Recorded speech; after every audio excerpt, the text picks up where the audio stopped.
Rahayu, saudara-saudariku yang terkasih, dimanapun Anda berada. Jumpa lagi dengan saya, Guru Yohanes di saluran Rumah Sejati. Kali ini kita masih membahas perihal doa, ya. Sebagai lanjutan dari pelajaran tentang doa yang terjawab di video sebelumnya kemarin itu, ya.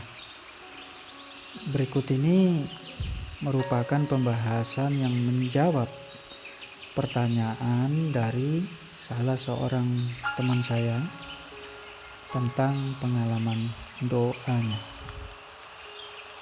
Ya, jadi saya beri judul pembahasan kita kali ini dengan ini: hakikat doa membentuk nasib kita. Hakikat doa membentuk nasib kita. Jadi begini, saudara. Suatu hari ada seorang temanku yang datang kepadaku dan bertanya, "Kawan, mau tanya sedikit,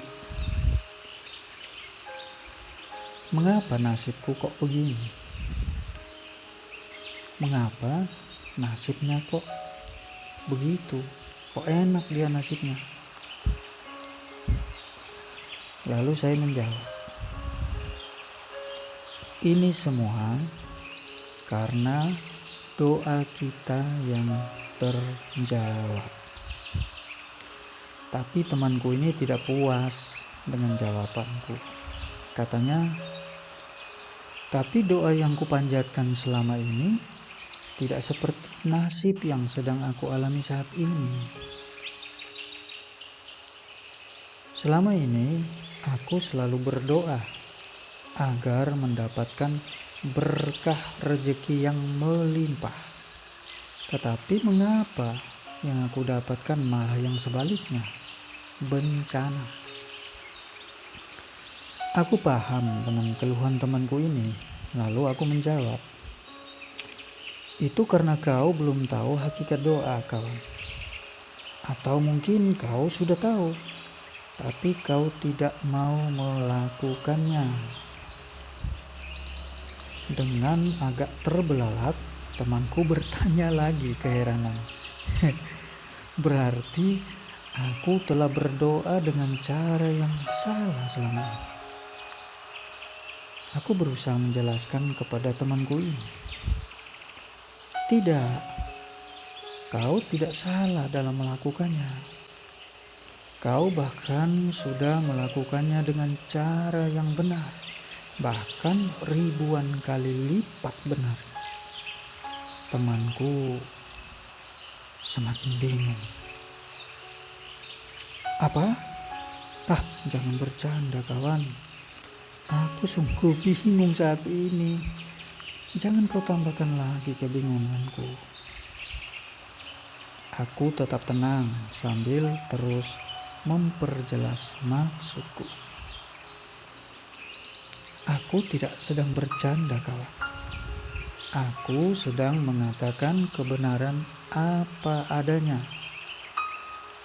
Kau telah melakukan doamu dengan sungguh-sungguh, bahkan dengan cara yang benar. Oke. Lalu, apa masalahnya sehingga nasibku begini, kawan? Ia mulai sedikit terbuka. Ini soal isi dari doamu. Saya ulangi kepada teman saya. Ini hanya soal isi dari doamu. Kau telah mengisi doamu dengan hal-hal yang merugikanmu. Ya, kau telah mengisi doamu dengan hal-hal yang mencelakakanmu, bahkan mengutukmu. Jawabku, menuntaskan maksudku. Tapi ia terus mengejar dengan penuh penasaran. Oh kawan, apa maksudmu? Aku belum mengerti. Sekarang tolonglah katakanlah kepadaku secara gamblang dan jelas tentang hakikat doa yang kau maksudkan ini. Lalu aku mulai menguraikan perihal doa kepadanya. Begini kawan, hakikat doa kita ada di dalam rasa. Ya, saya ulangi kepada teman saya. Saya katakan hakikat doa ada di dalam rasa. Ya, perasaan kita. Tepatnya rasa layak.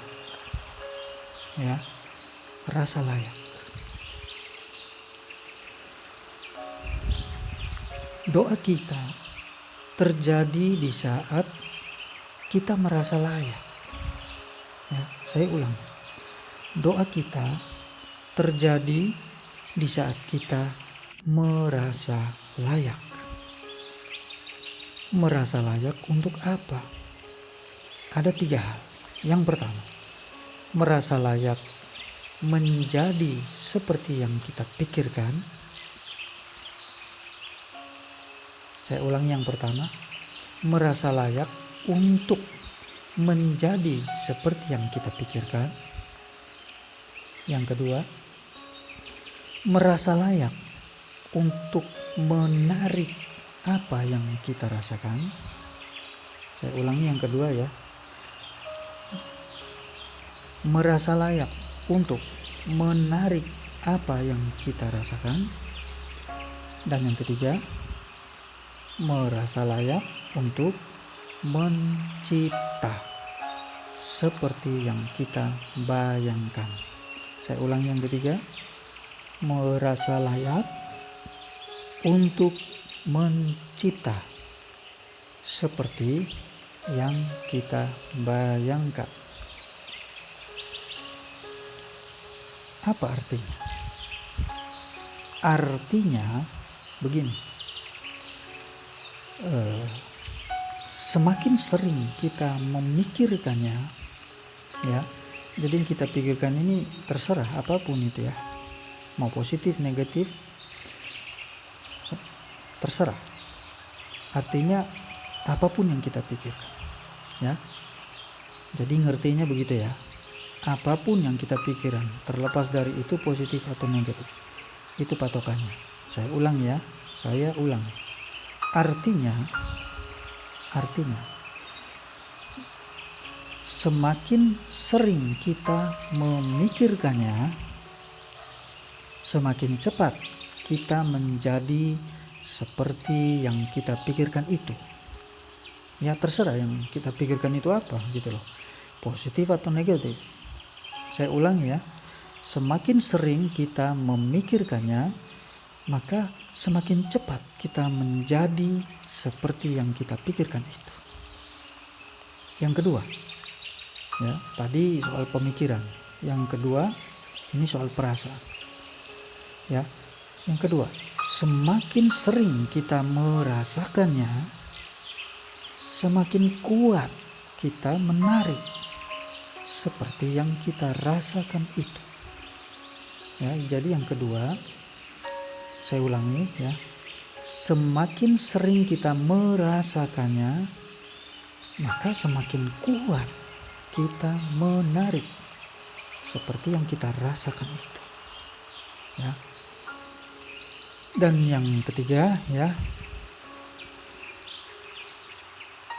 semakin sering kita membayangkannya, semakin cepat kita mencipta seperti yang kita bayangkan itu.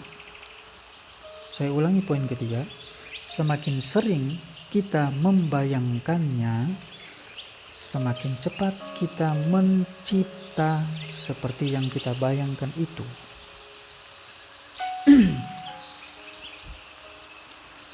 pikiran kita, ya saudara, pikiran kita, perasaan kita, dan bayangan kita mengambil banyak jalan untuk mengalir, memancar ke semesta, dan menjadi nyata seperti yang kita pikirkan, seperti yang kita rasakan, dan seperti yang kita bayangkan.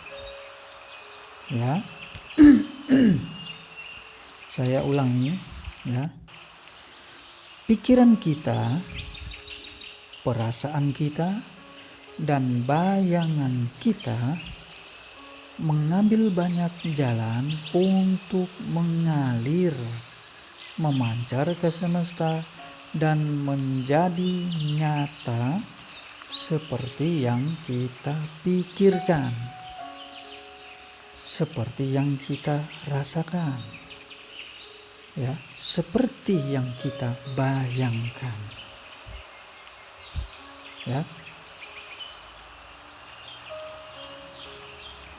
Lewat kata-kata di dalam sebuah percakapan, pikiran kita, perasaan kita, dan bayangan kita mengalir, memancar ke semesta, dan menjadi nyata seperti yang kita pikirkan, seperti yang kita rasakan itu, dan seperti yang kita bayangkan. Ya, lewat kata-kata, pikiran, perasaan, dan bayangan kita mengalir lewat kata-kata dan menjadi seperti yang kita pikirkan, seperti yang kita rasakan, dan yang seperti kita bayangkan itu. Ya, jadi hati-hati dengan kata-kata kita. Ya, contoh lain, lewat tulisan-tulisan kita di dalam status media sosial, pikiran kita, perasaan kita, dan bayangan kita pun mengalir, memancar ke semesta, dan menjadi nyata seperti yang kita pikirkan, seperti yang kita rasakan, dan seperti yang kita bayangkan itu. Ya, jadi bukan hanya lewat kata-kata, tapi juga bahkan lewat tulisan-tulisan kita di status media sosial, ya, di WA kita, SMS kita, dan semua itu bukan hanya kata-kata lisan, tetapi tulisan bahkan, ya. Kemudian lewat sikap dan tindakan. Jadi bukan hanya kata-kata dan tulisan, tetapi bahkan melalui sikap dan tindakan kita setiap hari, ya, di dalam kontak dan pergaulan dengan sesama dan kehidupan ini. Pikiran kita, perasaan kita, dan bayangan kita pun mengalir, memancar ke semesta, dan menjadi nyata seperti yang kita pikirkan itu, seperti yang kita rasakan itu, dan seperti yang kita bayangkan itu. Ya, jadi bukan hanya lewat kata-kata, bukan hanya lewat tulisan, tapi juga bahkan lewat sikap dan tindakan kita setiap hari. Itu bisa menjadi cara atau jalan bagi pikiran, perasaan, dan bayangan kita mengalir keluar ke semesta dan menjadi nyata seperti itu. Seperti yang kita pikirkan, seperti yang kita rasakan, dan seperti yang kita bayangkan. Ya, saudara. Kemudian ini juga penting. Hati-hati. Ya, yang berikutnya ini lewat keluhan-keluhan kita. Ya, yang suka mengeluh, ya, kita suka mengeluh, ini bahaya. Jadi lewat keluhan-keluhan kita di dalam percakapan lisan dan tulisan kita, pikiran kita, perasaan kita, dan bayangan kita mengalir, memancar ke semesta, dan menjadi nyata seperti yang kita pikirkan, seperti yang kita rasakan itu, dan yang seperti kita bayangkan. Ya, saudara. Jadi ini kita harus waspada, harus bijak, ya, dalam menjalani hidup. Dan masih banyak contoh jalan, ya, yang bisa dilalui oleh pikiran, perasaan, dan bayangan kita. Maka, saudara, hindarilah pemikiran-pemikiran yang temanya merugikanmu. Hindarilah perasaan-perasaan yang temanya merugikanmu. Hindarilah bayangan-bayangan yang temanya merugikanmu. Hindarilah perkataan-perkataan yang temanya merugikanmu. Hindarilah menulis tulisan yang temanya merugikanmu. Hindarilah perbuatan-perbuatan yang temanya merugikanmu. Dan hindarilah kebiasaan mengeluh yang pasti itu merugikanmu. Ya. Jadi, yang terpenting di sini adalah bukan soal berapa kekuatan pikiran kita, berapa kekuatan perasaan kita, bukan. Atau berapa kekuatan bayangan kita, bukan juga. Melainkan apa? Melainkan apa yang menjadi isi dari pikiran kita, ya. Apa yang menjadi isi dari perasaan kita, dan apa yang menjadi isi dari bayangan kita. Apakah isinya bersifat mencelakakan kita atau memberkati kita? Ya, ini yang harus kita waspadai, ya. Harus kita awasi. Jangan sembarangan, ya. Jangan sembarangan ngomong, nulis, ya, bertingkah sikap dimanapun. Itu tidak bisa kita sembarangan dalam hidup ini. Karena itu ternyata semua itu adalah doa.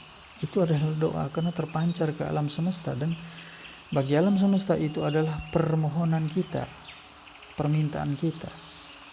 Lalu dia akan memberikan. Karena sekali lagi saya ingatkan, ya, alam semesta ini adalah ibaratnya logistik, ya, logistiknya Tuhan, logistiknya kehidupan kita ini. Semua kebutuhan kita ada di dalam hukum alam ini, dan akan dipenuhi juga oleh hukum alam ini menurut sistem yang sudah ada, ya. Ini benar-benar logistik ilahi, ya. Apa yang kita minta, ya, kutukan ataupun berkat, semuanya akan dikembalikan kepada kita, ya.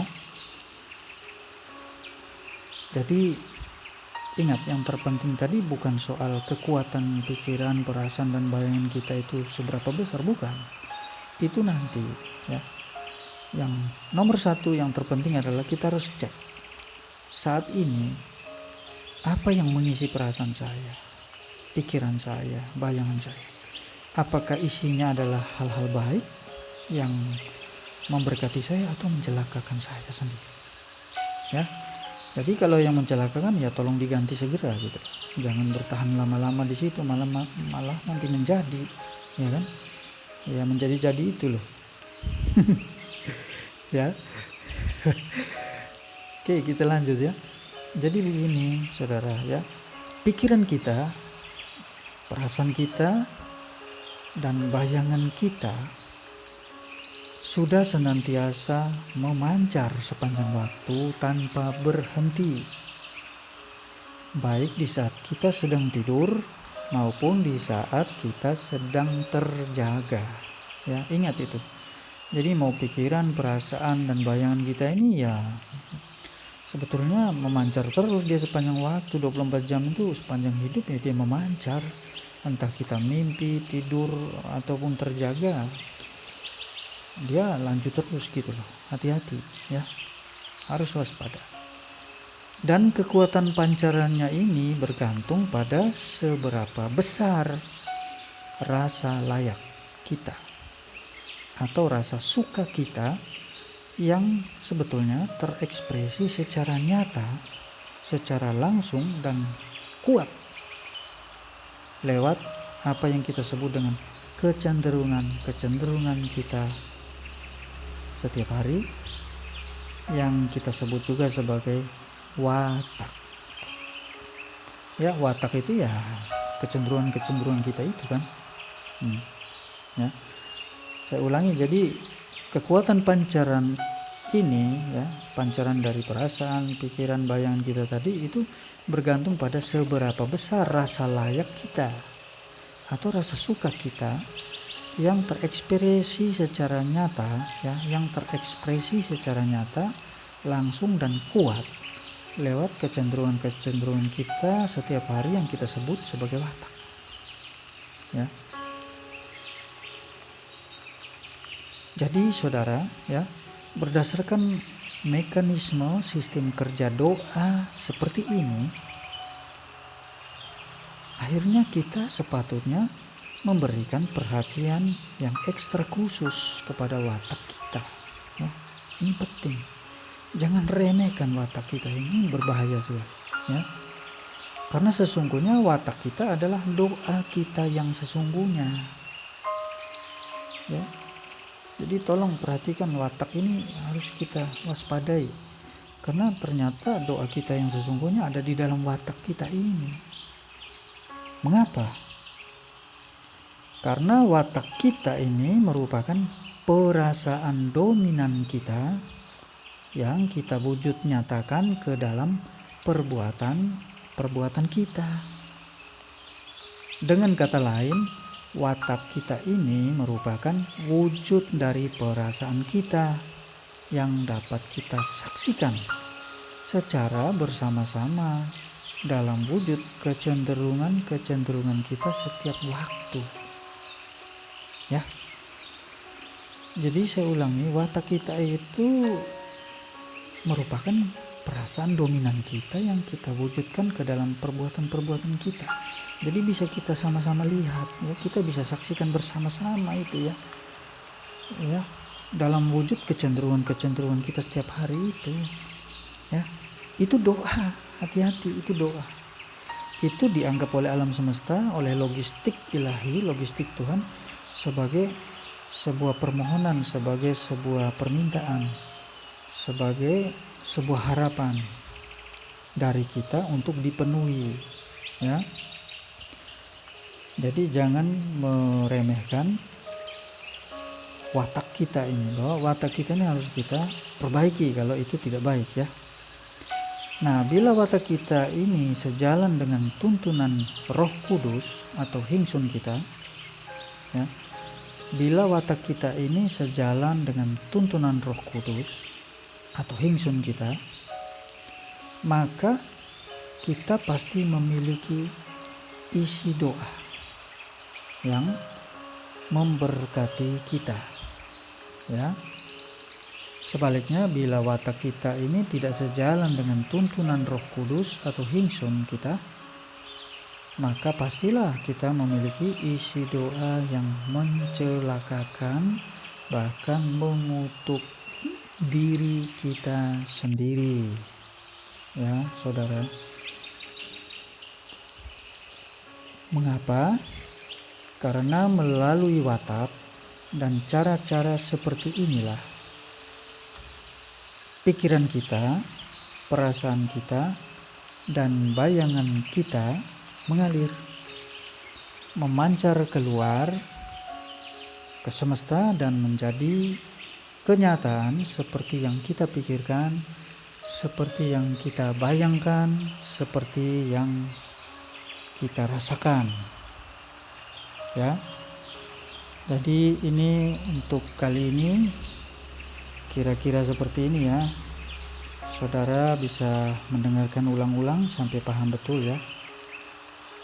Sehingga bisa dimengerti lalu bisa dipraktikkan, karena yang kita utamakan adalah praktiknya ya. Sehingga di saat kita menghayati dan melakukan hakikat doa seperti ini, kita telah memulai kedamaian dari diri kita sendiri ya. Oke, demikian saudara-saudariku yang terkasih dimanapun Anda berada. Demikianlah cerita tentang percakapan antara saya dan teman saya perihal doa yang sudah saya ceritakan tadi ya, dari tadi. Semoga percakapan kami ini dapat membawa manfaat ya buat kita semua.